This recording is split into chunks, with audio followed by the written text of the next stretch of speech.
The little girl stood beside the empty table, gripping her crutches so tightly that her knuckles had turned white. "Can I sit here?" The single dad looked up. For a second, neither of them spoke. Then the girl glanced toward the restaurant window, where a black SUV had been sitting with its engine running for nearly 20 minutes. The man noticed it too. And when the girl whispered, "Please, don't tell them I'm here," his heart began to race.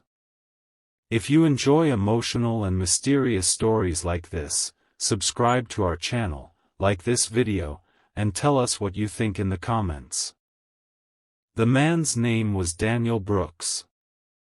He was 38, a single father, and every evening after work, he brought his 12-year-old son, Ethan, to the same small diner near their home.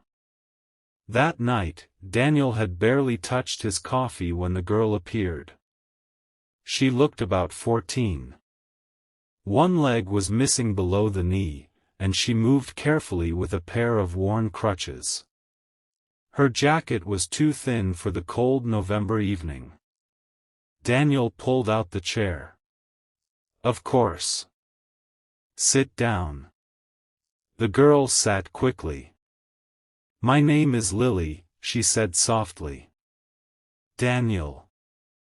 She looked at Ethan. "Is he your son?" Daniel nodded. Before he could ask another question, Lily's phone vibrated. She looked at the screen and immediately turned it off. Daniel noticed her hands shaking. "You okay?" "Yes." It was the kind of yes that clearly meant no. Across the restaurant, a waitress kept looking toward Lily. Then she quietly walked to the kitchen and made a phone call. Daniel felt uneasy. A few minutes later, the black SUV outside moved closer to the entrance. Lily saw it through the window. Her face went pale. "I have to go." Daniel stood. "Wait. Who is in that car?" She shook her head. "No one." Then she suddenly grabbed Daniel's sleeve. "Please don't let them take me." Daniel froze. Ethan looked at his father. "Dad?" Daniel didn't know what to do. He wanted to protect the girl, but he also knew there had to be more to the story. "Lily," he said gently, "I can help you, but you need to tell me what's happening." She lowered her eyes. "My father." Daniel's expression changed. "Your father is in that car?" "No." She swallowed. "He's the reason they're looking for me." Before Daniel could respond, the diner door opened. A tall man entered. He looked around the room. Lily immediately ducked her head. The man took out his phone. Daniel watched him walk toward the counter and whisper something to the waitress. Then the man left. Daniel's stomach tightened. This doesn't feel right, he thought. But then something even stranger happened. Lily's phone rang. She answered it. Daniel could hear only one side of the conversation. "No. I'm safe." A pause. "I found him." Another pause. "Yes. He looks exactly like you described." Daniel's blood ran cold.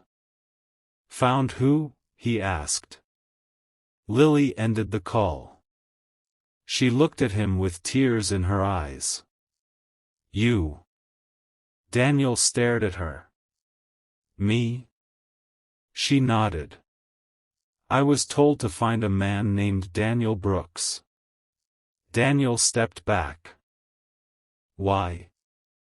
Lily reached into her backpack and pulled out an old photograph. It showed a young woman standing beside a little boy. Daniel looked at the photograph. His face went completely white. The woman was his late wife, Sarah. And the little boy was Daniel himself. "That picture," he whispered. Lily wiped her eyes. "My mother gave it to me." Daniel could barely breathe. "Who is your mother?" Lily looked at him. "Sarah." The restaurant suddenly seemed silent. Daniel sat down slowly. "That's impossible. She told me you wouldn't believe me." Daniel stared at the girl. For years, he had believed Sarah had died without leaving anything behind except memories, photographs, and a painful silence.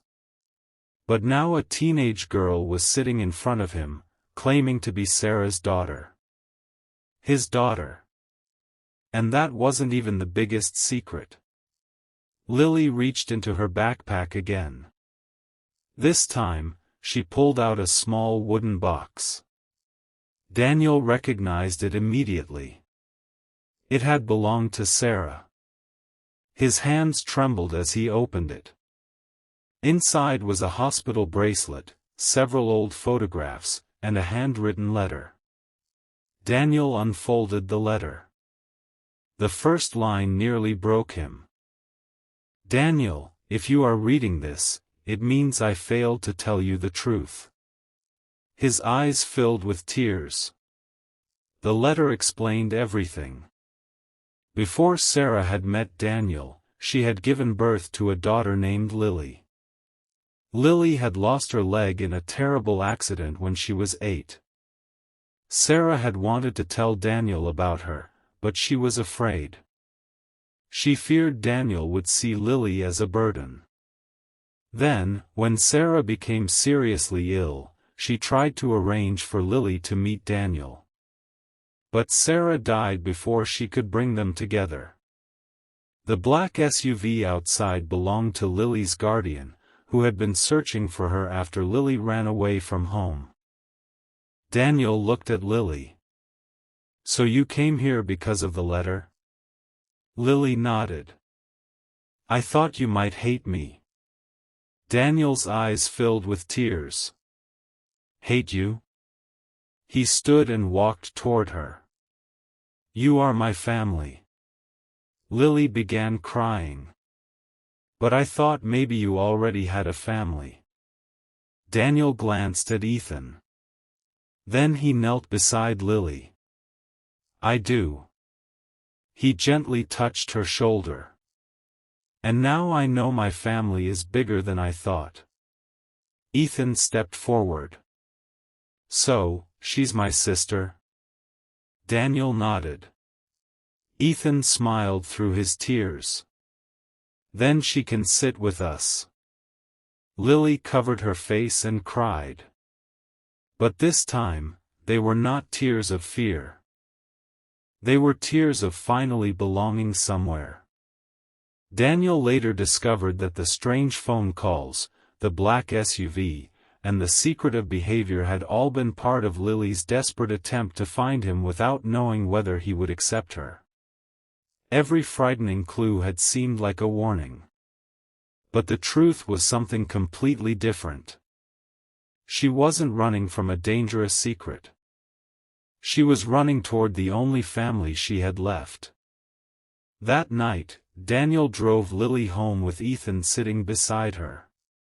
Before they reached the house, Lily quietly asked, "Dad?"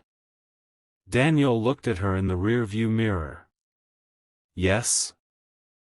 "Can I sit here again tomorrow?" Daniel smiled. "You never have to ask again." Lily smiled back. Sometimes, the person standing at your door may not be bringing trouble into your life. Sometimes, they are bringing back a piece of your heart that you never knew was missing. And sometimes, one simple act of kindness can change the meaning of an entire life. So before you judge someone by their strange behavior, their silence, or the secrets they seem to carry, remember this. You may be seeing only one small piece of their story.